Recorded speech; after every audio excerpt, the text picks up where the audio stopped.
my core is disrupted today. This is what I have here.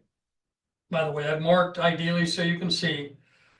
I have a bony structure on my hips, anterior iliac crest. If I put my thumbs here and just relax, I could just feel my right hip move out, standing relaxed, and my right shoulder, you should be able to see, is lower. I'm going to show you, these are just visuals. I'm going to show you how to measure these, and we're going to look at correction of those as well as the rotational plane. So if you have tape with you, I'm going to ask you to put those on your fingers, a piece of tape on, you'll notice I have it on. If you are not a right balance professional and you've never seen this before, I will explain it in the ebook you'll get. It has to do with something called propagation of force that comes out of the Wyss Institute at Harvard Medical. And they do it at a cellular level, microcosm. We do it at total body level at the macrocosm. So tape on, it doesn't have to be your little finger. You can put it on it, not your thumbs, but any finger. Now, if you are new to right balance, all the different ways, if you looked at the biomechanics lab, we had a 1 inch, maybe 3/4 inch dowel. This is a dowel pole. It went on the hips and went on the shoulders, and they had light sensors on them. And we were looking at what we might do. So to look at core rotation, we abandoned the shoulders because movement created a lot of changes. But we stayed with the hips. Now, this is one I used in years past. All it is a PVC pipe for a watering system. And these are caps that will go on the end. And this works great. You want the one that has the least internal diameter, their wall thickness. And it'll work just fine. So if you don't have what I'm about to use here, then I would encourage you to either get a dowel pole about 3 feet, about 3-foot dowel pole. Or you can use the PVC pipe. I have the same white ends that are on that PVC pipe, so you can see. We have, we also have them, don't have the white ends. You'll see that when you have someone who is very large and you want them to see what you're doing, and you put this bar on the way I am, they're not going to be able to look down and see based upon their girth. They'll be out. I don't see anything is what you're going to hear. So when you put these on, very, very important. You'll notice these is my iliac crest. You'll notice how much, I'm 3 inches below that at least, good 3. So it's across the lower pelvis. If I put it up here, which you'll see a lot of people do, in immediate, it's not going to give you a good measure. You want to see pelvic rotation. So it's going to be flat on the hips. And so now as you look at me face on, you'll notice that my left hand rotates internally. This hand rotates internally. You'll notice as a right-hander, right shoulder is down and my right hip is up. So you have a little bit of a crunch here. To test this, well, let's take a look first at the rotational plane. We'll come back and show you the shoulders. So now, as I stand here and I relax, you can see the rotation. Now, we're going to be talking about core zones. There are 3. There's upper core zone, there's a mid-core zone, and a lower core zone. And everyone has a dominance. I'm not going to go into those details today, but everyone has a dominance. I, when measured, have a lower core dominance. Your lower core students, clients, are going to have the greatest rotation. Okay, they're going to have the greatest rotation. So if you look at how much rotation I have, now, we're going to do a measurement now that is going to be very important when we come to shoulders and hips in particular, but also on all the planes of motion. So I'm going to I want you to bring your arms up, make a gentle fist, Put your elbows on your chest wall. And as I did that, you'll notice my hips squared up a bit. Put my elbows on my chest wall, and I'm just going to let them drop and lean back. You'll notice that my right fist is higher as I lean back. You'll also notice it's shorter. And that's a measure of what's going on in my hips and shoulders, by the way. So my hand is high. This is measuring, when you look at hand height here, we're measuring rotation. Okay? So I have no knee flex. Standing tall, I had knee flex. I have the same rotation. Okay? No difference. And I have the same hand height. If I take, this is called, by the way, the rotational plane, axial plane, rotational plane. Just remember it in the context of rotation. So if I look at you face on, and I do the same thing, and I relax, lean back, and I raise my hands, you'll notice this left hand is higher. What I'm getting now, this is measuring rotation. This is measuring the height of shoulders and hips. And one of them is, you may see only a subtle one, because this factor, this crunch factor, is one drops, one rises. I'll show you how to tease those out, but you may not see as much. So you've got to be totally relaxed. If I can be very tense and raise my hands, and they'll be the same. So totally relaxed, and leaning back helps. Close your eyes, raise your hands, and you should see one hand higher than the other. Now, you've seen in some of the graphics, I'll include it again in this ebook, where the individual has one shoulder down and one up. This is a skeletal diagram. We see that configuration, I'd say 85 to 90% of the time. It's on the dominant side, by the way.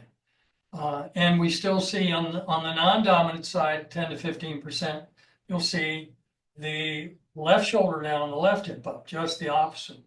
So when the right shoulder's down and right hip's up, and you look at rotation, it's going to be left. It will always be left. So if you're looking at someone whose rotation is this way, they likely have the left shoulder down and the left hip up. So next thing I want to do before I move into a different plane is, you find women athletes in particular, not exclusively women, but have ACL injuries, anterior cruciate ligament. So if I had knee flex and I look down, and please do this now if you're participating, look down, I have internal rotation of my right knee. The way I'm looking at it, if I had no rotation, this knee would be right over the center of my foot. So when I relax, that knee goes in, and this knee is right over the middle of my left foot. Now, there's an interesting history here in terms of what we thought it was collapsed arch, mid-teens, 2000s, and we used to put arch support, try and repair this. This is called knee pronation, but you'll also see some have the knee goes the other way, supination. So you can imagine in any activity that this process is going to be, if you have knee pronation or supination and you're involved in some activity, you're going to find that there's a lot of stress being imparted.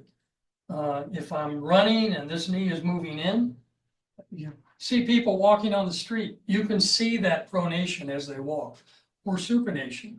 I see it all the time here in the Pacific Northwest, out walking behind somebody. I can see that. I can see trail shoulder down, right shoulder down, right hip up. So these are factors that you want to be looking at. So these measurements will give you a lot of information about your students. Griswold, hey buddy, come on over here, come on. Come on, raise up. You listening? Okay, big guy. Just relax. There you go. Okay.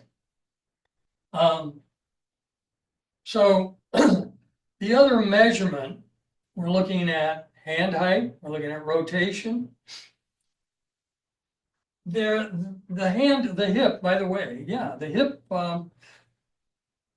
rise and the right shoulder is on a different plane. So anything that moves rotationally is called the rotational plane. And now we're working on a different plane of motion. This is called the frontal or coronal plane.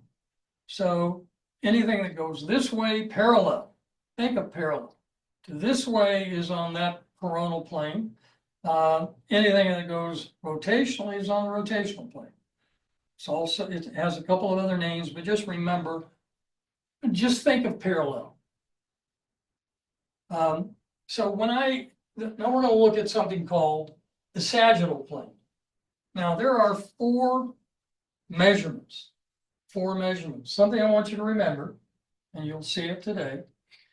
When we create muscle imbalances, it's because of any activity will do it, by the way. Absolute any activity.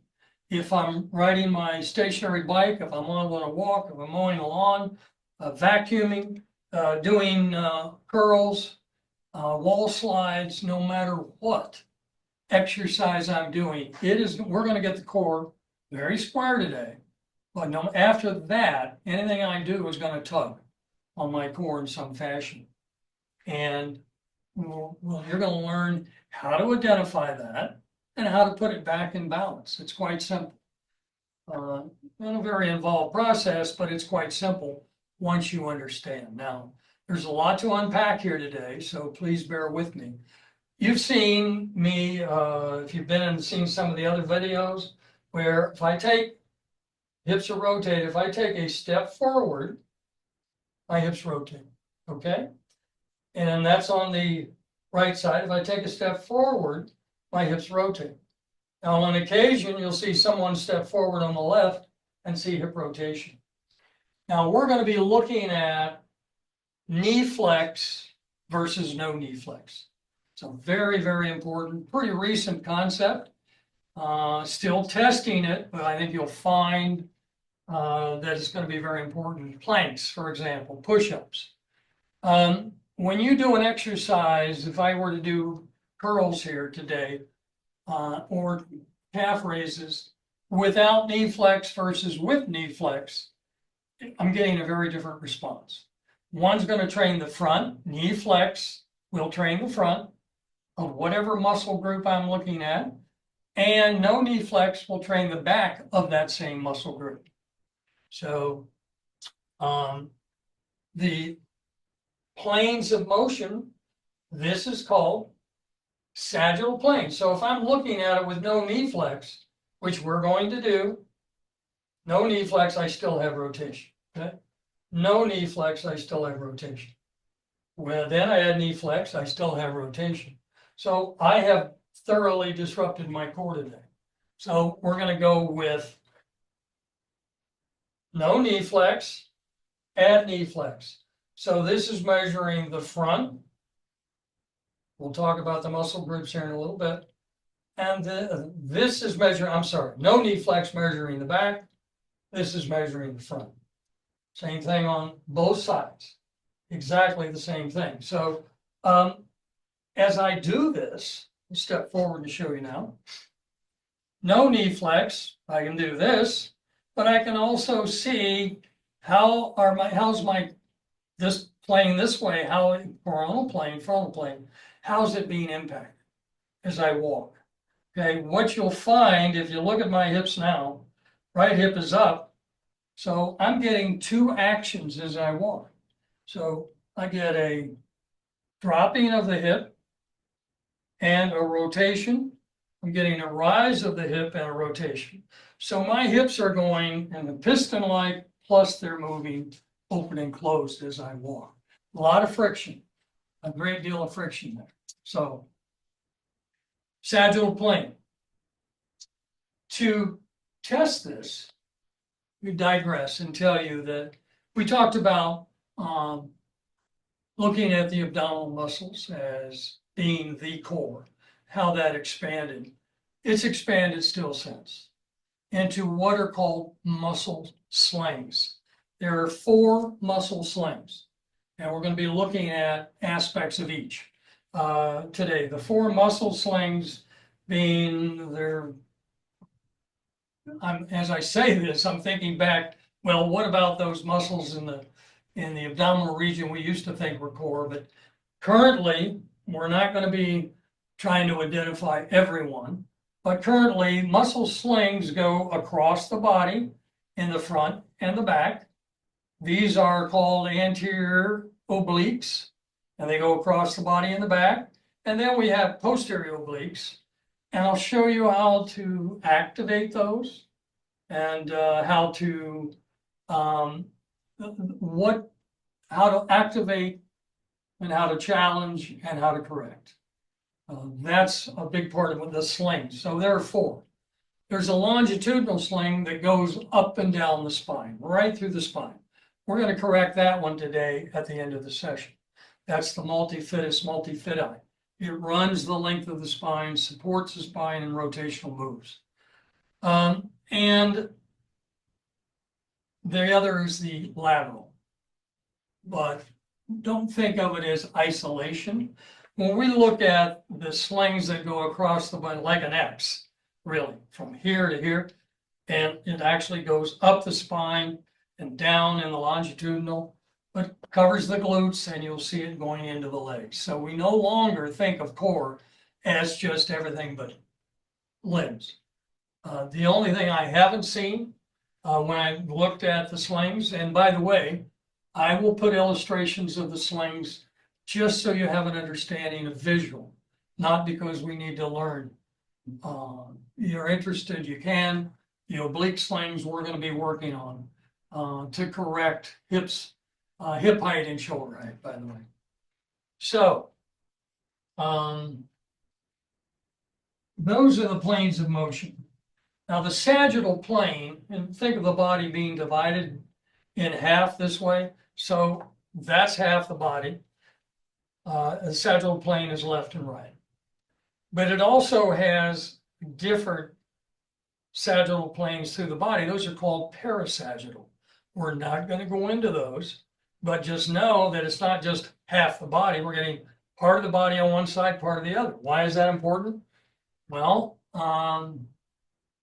I have for years, and you'll see it in yourself, you'll see it in your students, you ask them, they have one side of the body that is more developed. We'll call it stronger, right to left. My right side is not as strong as my left. I'm right hand dominant, but my left side is stronger. Why? I don't have an answer, but I can tell you that everyone is going to have it. You stand, if I looked in a mirror, I could see, it's very subtle. You may not see somebody face on without a shirt or in shorts. You will see calf development different. My left calf is a little bit bigger than my right. You can measure those and you'll find that to be the case. So my right side is not as strong.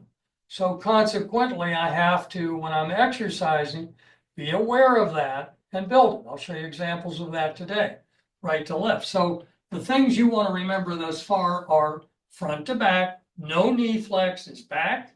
Knee flex is front. No knee flex is back. Knee flex is front. Now we're talking about exercise. Not every exercise you do can you do without knee flex, like riding a bike or walking or running or whatever the activity, but planking, curls, toe raises. There are many, many that you'll see as we go through this. Now, today you're going to get an orientation, you're going to get examples, and subsequent fitness sessions.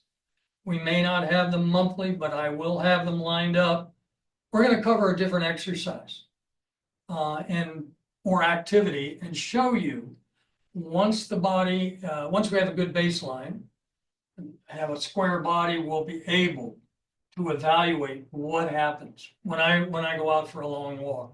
If I'm mowing the lawn, if I'm doing curls, if I'm doing bench presses, using the lat machine in the gym. How is that impacting my core? And we'll be able to correct all of that. Now, we're about to do what's called the Right Balance Express, the 8 positions of the Right Balance Express. And when you do those, I found over the years that people say, well, mine's not holding very long. I'll hold for a round of golf. Kevin and I text off, and well, mine held 12 hours, or it only held 3 hours. I want to show you today why I believe that to be the case. Because if you look at these muscle groups, X's, longitudinal, the glutes, one of those is tight, and we're not training it. It's going to tug, if you will. It's I think of a tense muscle just pulling you. So once we get the body totally in symmetry, total balance, you will see that, I believe, that these exercises that the symmetry exercises we're about to do will hold much longer. So